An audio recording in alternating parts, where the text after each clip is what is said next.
আপনারা জানেন আমরা গত কয়েকদিন থেকে দেখতে পাচ্ছি যে বাংলাদেশ যে ভূখণ্ড আছে এর এক অষ্টমাংশ অথবা এক দশমাংশ পরিমাণ ভূখণ্ড যেটা আমাদের পার্বত্য চট্টগ্রামের, সেখানে অস্থিরতা চলছে। পার্বত্য চট্টগ্রাম বিভিন্ন কারণে আমাদের জন্য অত্যন্ত গুরুত্বপূর্ণ একটা জায়গা। বাংলাদেশের সৌন্দর্যের একটা জায়গা আছে, আমাদের সেখানে পরিবেশ এবং বনজ সম্পদ আছে সেখানে, এবং আমাদের দুইটা রাষ্ট্রের সাথে আমাদের যে সীমানা আছে এই সীমানার একটা কমন জায়গাও এখানে আছে। এবং হিস্টোরিক্যালি এখানে প্রচুর বিচ্ছিন্নতাবাদী আন্দোলন আছে এবং অ্যাক্রস দ্য বর্ডার যে টেরোরিজম আছে এই টেরোরিজমের একটা জয়েন্ট স্পেস আছে এই জায়গাটাতে।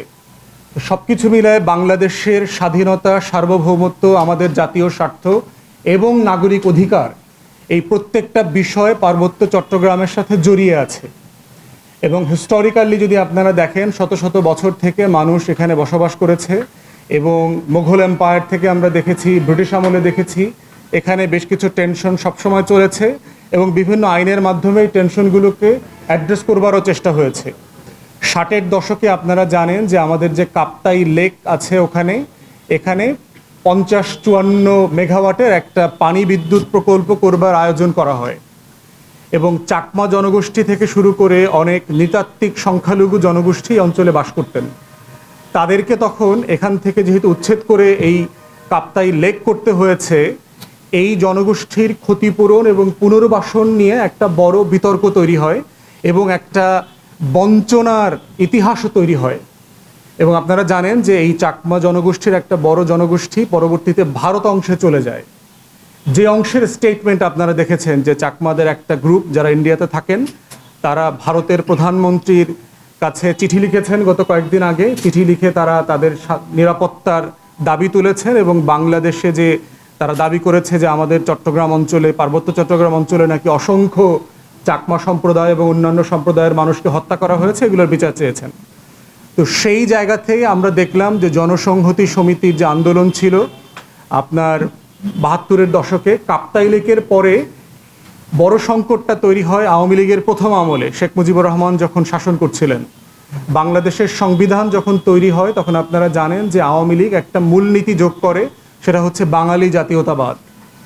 এইটার প্রেক্ষিতে তখনকার যারা নৃতাত্ত্বিক জনগোষ্ঠী আছেন তারা দাবি করলো যে আমরা সবাই বাংলাদেশি, এটা হতে আমাদের কোনো আপত্তি নাই, কিন্তু আমরা তো বাঙালি না, আমাদের নিজস্ব জাতিসত্তা আছে, আমরা কেউ চাকমা, আমরা কেউ মারমা, আমরা বাংলাদেশি কিন্তু আমরা অনেকে সাঁওতাল, আমরা বাংলাদেশি কিন্তু আমরা মারিন্ডি।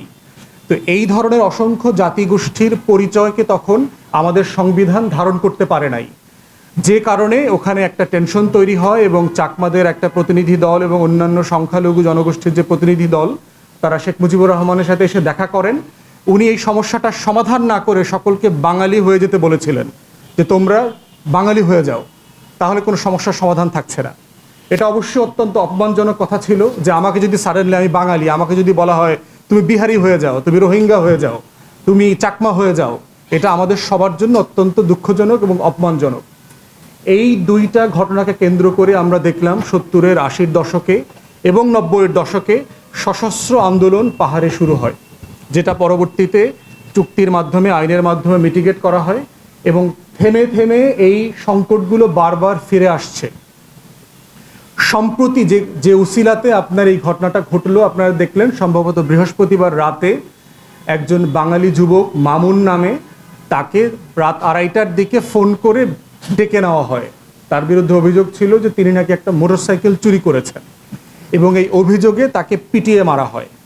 এবং আজকে দেখলাম যে তার স্ত্রী যে মামলাটা করেছে সেই মামলাতে যে 3 জনকে আসামি করা হয়েছে, এই 3 জন বাঙালি এবং আওয়ামী লীগের নেতা। কিন্তু দুঃখজনকভাবে হলো সত্য দেখলাম যে এই ঘটনাটা কেন্দ্র করে বৃহস্পতিবারের পরের যে ঘটনাগুলো ঘটেছে সেই ঘটনাটা আর বাঙালি খুনের মধ্যে থাকে নাই, সেটা বাঙালি পাহাড়ি জনগোষ্ঠীর মধ্যে টেনশনে চলে গেল। এই ঘটনাটাকে কেন্দ্র করে দেখলাম যে আমরা বান্দরবন, খাগড়াছড়ি, রাঙামাটির বিভিন্ন জায়গায় পাহাড়ি জনগোষ্ঠীর দোকান পাট, ব্যবসা বাণিজ্য, তাদের মন্দিরে আক্রমণ করা হয়েছে। তারাও কাউন্টার বাঙালিদের বাড়ি ঘর, দোকানপাট, ব্যবসা বাণিজ্য, মসজিদ আক্রমণ করে মসজিদ জ্বালিয়ে দেয়া, পুড়িয়ে দেওয়ার ঘটনাগুলো ঘটেছে। এবং আপনারা দেখলেন যে বাঙালি মামুন হত্যার পরে চাকমাদের জনগোষ্ঠীর ভিতর থেকে 3 জন চাকমা মারা গেছেন এবং 50-এর উপরে আহত হয়েছেন। বাঙালিদের মধ্যেও এই বিশাল আহত হবার সংখ্যা আছে। তাহলে এই যে চক্র দেখতে পাচ্ছি, এটা নিয়ে আমরা বোধ করছি যে এবি পার্টির পক্ষ থেকে জাতিকে জানানো প্রয়োজন আছে যে আসলে কি হচ্ছে এবং কি হওয়া উচিত। তো সেই জায়গাতে এবি পার্টির প্রথম বক্তব্য হচ্ছে, বাংলাদেশের সীমানায় যারা বাস করেন তারা সবাই বাংলাদেশি।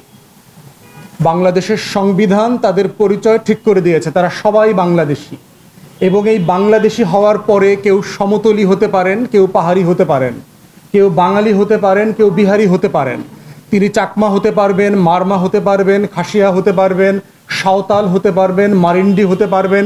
যত জনগোষ্ঠী আছে, যার যার আত্মপরিচয়ের, জাতিসত্তার যে পরিচয়, এর শতভাগ ধারণ করবার পুরো অধিকার আমাদের সংবিধান আপনাদেরকে দিয়েছে। অতএব আমরা যেটা বারবার বলছি আমাদের পক্ষ থেকে, যে এই সংকটকে আমরা শুধুমাত্র পাহাড়ি বাঙালি আকারে আমরা পড়তে রাজি না। এখানে আমরা দেখতে পাচ্ছি যে বাংলাদেশের নাগরিকদের মধ্যে খুন খারাপি হচ্ছে, সহিংসতা হচ্ছে, সংবিধান এবং দেশের আইন মোতাবেক এটাকে হ্যান্ডেল করতে হবে। দ্বিতীয় বক্তব্য হচ্ছে, যারা খুন হয়েছেন তাদের সবার ব্যাপারে আমরা তীব্র নিন্দা জানাই, পরিবারের প্রতি আমাদের শোক সমবেদনা আছে এবং সুষ্ঠু তদন্তের মাধ্যমে বিচার করা দরকার। যে যে পক্ষের হোক, সে পাহাড়ি হোক, সে বাঙালি হোক, সে হিন্দু ধর্মের হোক, সে মুসলমান হোক, যে হোক, একদম সুষ্ঠু তদন্তের মাধ্যমে এর বিচার হইতে হবে। এটা আমাদের দ্বিতীয় বক্তব্য। তৃতীয় বক্তব্য হচ্ছে, একটা বিতর্ক দেখতে পাচ্ছেন আপনারা, এটাকে কেন্দ্র করে, সেটা হচ্ছে আদিবাসী কে এবং সেটলার কে। বাংলাদেশে বহু বছর থেকে পাহাড়ি জনগোষ্ঠীকে এবং নৃতাত্ত্বিক সংখ্যালঘু জাতিগোষ্ঠীকে আদিবাসী বলে বাঙালিদেরকে অপরায়ণ করবার একটা চেষ্টা আছে। আমাদের বক্তব্য হচ্ছে, এই সেটলার এবং ইন্ডিজিনাস যে আইডিয়াটা হচ্ছে ইউরোপিয়ান আইডিয়া। আপনারা যারা নোয়াম চমস্কির লেখার সাথে পরিচিত, তালাল আসাদের লেখার সাথে পরিচিত, আপনারা জানবেন এগুলো হচ্ছে ইউরোপিয়ান কলোনিয়াল সেটলার স্টেট আছে। ব্রিটিশরা তা একসময় ষোড়শ সপ্তদশ শতাব্দীতে তাদের যারা সিরিয়াস ক্রিমিনাল থাকতো সমাজে, তাদেরকে তারা লন্ডনের জেলে রাখতো না, তাদেরকে নির্বাসনে পাঠিয়ে দেওয়া হতো অস্ট্রেলিয়াতে এবং নিউজিল্যান্ডে। এই নির্বাসিত ক্রিমিনালদের দেশে পরিণত হয়ে হচ্ছে অস্ট্রেলিয়া এবং নিউজিল্যান্ড। অতএব ওইখানে আলোচনাটা আছে যে আজকে সাডেনলি অস্ট্রেলিয়া এবং নিউজিল্যান্ডটা সাদা মানুষের দেশে পরিণত হলো কিভাবে। তারা পরিণত হয়েছে, অস্ট্রেলিয়ার যারা অ্যাবরিজিনস আছেন, নিউজিল্যান্ডের যারা মাওরি জনগোষ্ঠী আছে, তাদেরকে লক্ষ লক্ষ হিসেবে মানে নৃশংসতম গণহত্যা করে এই সাদা ইউরোপিয়ানরা এই দেশগুলো দখল করেছে। অতএব এই দখল করার প্রেক্ষিতে আলোচনা এসছে যে এই দেশগুলোর অরিজিনাল মানুষ কারা আর সেটলার কারা। আমেরিকাতে দেখেন, আমেরিকাতে রেড ইন্ডিয়ানদের কথা শুনেছেন আপনারা, মুভি দেখেছেন, যারা ওটার অরিজিনাল জনগোষ্ঠী। ইউরোপিয়ানরা সারা ষোড়শ সপ্তদশ অষ্টদশ শতাব্দীতে যুদ্ধ বিগ্রহ অভাব অনটন থেকে বাঁচার জন্য তারা আমেরিকা থেকে সেটেল করেছে, কানাডাতে সেটেল করেছে। স্প্যানিশরা যখন দক্ষিণ আমেরিকা দখল করে, ল্যাটিন আমেরিকা দখল করে, তখন তারা দক্ষিণ আমেরিকাতে গিয়ে সেটেল হয়।